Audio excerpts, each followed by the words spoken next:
আসসালামু আলাইকুম সবাইকে। আশা করছি সবাই ভালো আছেন। গত ভিডিওতে আমরা দেখেছিলাম সপ্তম শ্রেণীর গণিত সম্পাদ্য 1।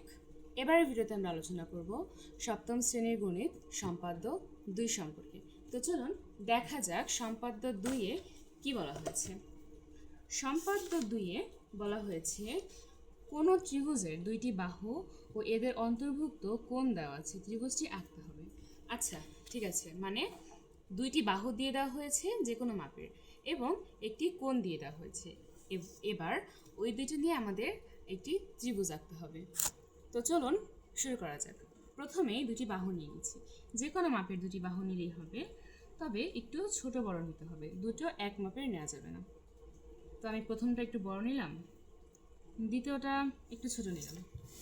প্রথমটার নাম দিলাম এ, দ্বিতীয়টার নাম দিলাম বি। এবার যেটা একটা কোণের কথা বলেছে, তাই একটা কোণ এঁকে নিতে হবে। কোণ আঁকার জন্য স্কেলটাকে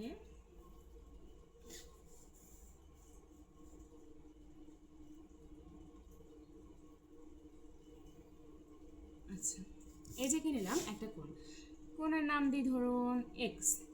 এবার আমরা আমাদের ত্রিভুজটি আঁকা শুরু করব। সো যেহেতু আমরা প্রথম সম্পাদ্যে দেখেছিলাম প্রথমে একটি দাগ নিতে হবে, প্রতিটি সম্পাদ্যে প্রথমে এরকম দাগ নিতে হবে।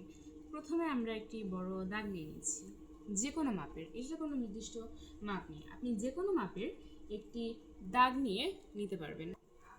এবার আমরা যেহেতু এর আগের ভিডিওতে দেখেছিলাম যে বড় যে বাহুটা আছে সেই বাহুটাই আমাদেরকে নিচে স্থাপন করতে হবে, তাই বড় বাহুটাকে আমরা কম্পাস দিয়ে মেপে নিচ্ছি। এবার এটাকে আমরা এখানে স্থাপন করছি।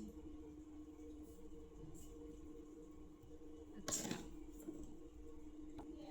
তারপরে আমরা এখানে এটার নাম দিলাম ধরো বিডি, এটার নাম দিলাম সি।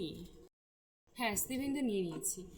এবার আমরা এই যে আমাদের এক্স কোণটা, এইটার মাপটা নিয়ে নেব। এই যে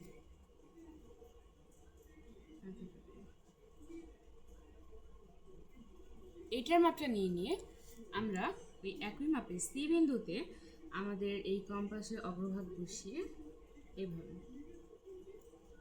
বৃত্তচাপ দিয়ে নিব। এবার আমরা আমাদের পেন্সিল কম্পাস দিয়ে এতটুকুর মাপ দেব। এই যে এতটুকুর মাপ নিব, এতটুকুর মাপ নিয়ে এখানে বসিয়ে একটি দাগ কেটে নিব। দেখা যাচ্ছে আশা করছি।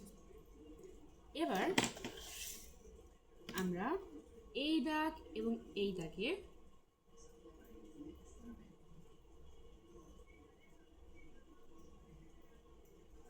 দাগ কেটে নিব বড় করে।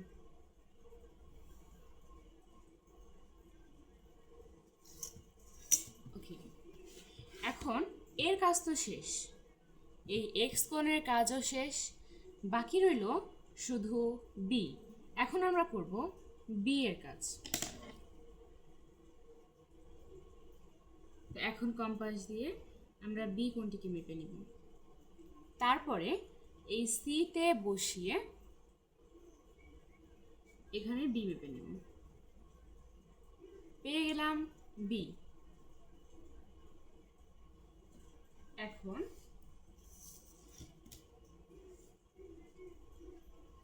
এই বির সঙ্গে এটিকে মিলিয়ে নেব।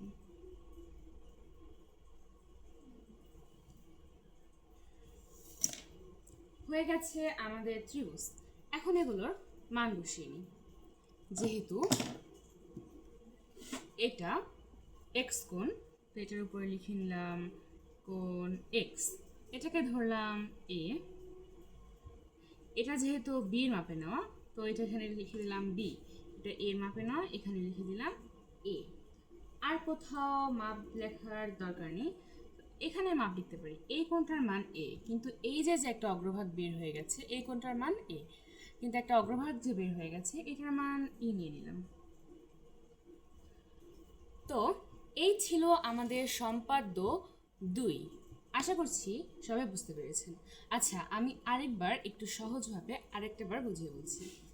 এখানে 2টা বাহু দিয়ে দেওয়া হয়েছে এবং একটা কোণ দিয়ে দেওয়া হয়েছে এবং আমাদেরকে বলা হয়েছে একটা ত্রিভুজ আঁকতে। আমরা সবাই জানি ত্রিভুজ আঁকার ক্ষেত্রে কমন একটা জিনিস হচ্ছে একটি বড় দাগ কেটে নিতে হবে, দাগ দিয়ে নিতে হবে নিজের মন মতন। তারপরে এই দুটো বাহুর মধ্যে যে বাহুটা সব থেকে বড় হবে সেটা এখানে স্থাপন করে সেখানে এটা মাপ দিয়ে নিতে হবে, যেটা কতটুকু হবে। তো এতটুকু আমরা কম্পাস দিয়ে মেপে এনে এখানে বসিয়ে দিলাম। বসিয়ে দেওয়ার পরে এখানে সি বিন্দুটা উৎপন্ন হলো। উৎপন্ন হওয়ার পরে এখানে এই যে এক্স কোণ, আমরা কম্পাস দিয়ে এই এক্স কোণটিকে মেপে সি থেকে এখানে একটি বৃত্তচাপ নিলাম। তারপরে আবার আমরা এতটুকুর মাপ নিয়ে, শুধুমাত্র এতটুকুর মাপ নিয়ে আমরা এখানে একটি দাগ কাটলাম। এই দাগ এবং এই দাগ আমরা একটি দাগের মাধ্যমে মিলিয়ে দিলাম। দাগটি আমরা বড় দিলাম, একটু সমস্যা নেই কোনো। এখন হয়ে গেল আমাদের এ এবং এক্স এর কাজ, বাকি রইল বি। এখন বি এর কাজ কোথায় করব? আমরা বি কে কম্পাস দিয়ে মেপে নেব। কম্পাস দিয়ে মেপে নিয়ে আমরা সি থেকে এখানে বি বৃত্তচাপ নেব। এই তো পেয়ে গেলাম বি। এখন এটার সঙ্গে এটার নাম দিলাম আমরা এ। এই এ এবং বি দাগ নিয়ে মিলিয়ে নিলাম এবং প্রত্যেকটি কোণের মান বসিয়ে দিলাম। তো এরপরের ভিডিওতে আমরা শিখবো সম্পাদ্য 3। এরকম ভালো মজার সুন্দর সুন্দর ভিডিও পেতে অবশ্যই আমাকে সাবস্ক্রাইব করে পাশে থাকবেন, সাথেই থাকুন। আল্লাহ হাফেজ। আপনারা যদি এই সম্পাদ্যর লেখা চান, সম্পাদ্য যদি লেখাটা আপনারা চান তাহলে আমাকে কমেন্ট জানাবেন, তাহলে আমি অবশ্যই লেখাটা দিয়ে দিব, পোস্ট করব। সেজন্য অবশ্যই কমেন্ট করতে হবে।